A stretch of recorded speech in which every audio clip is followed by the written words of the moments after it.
With 1 million residents, Esenyurt is the most crowded of Istanbul's 57 districts.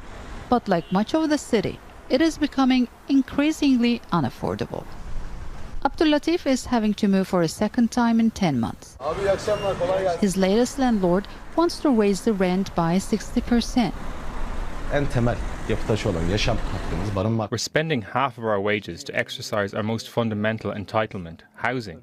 There isn't much left for us for other expenses. We're just trying to survive, let alone live a normal life. Rents have grown sixfold over the last 4 years across Turkey.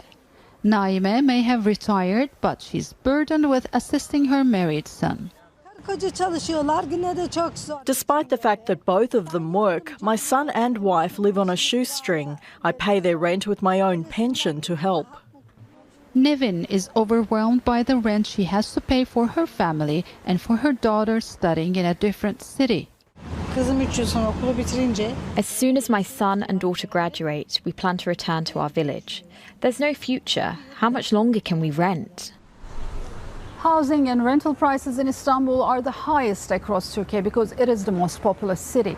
It accounts nearly half of the national economy. It is also popular among foreign property buyers and hosts hundreds of thousands of refugees.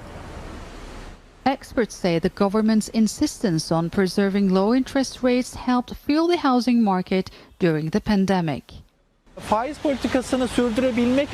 Other investment tools were restricted in order to maintain the low interest rate policy. Seeing that an inflationary era would arrive, people didn't invest in the Turkish lira due to poor interest rates. They flocked to hard assets like real estate. That's how prices escalated. The central bank has since raised interest rates to 50% to tame sky-high inflation, and that impacts homeowners who have been hit with a surge in loan repayments.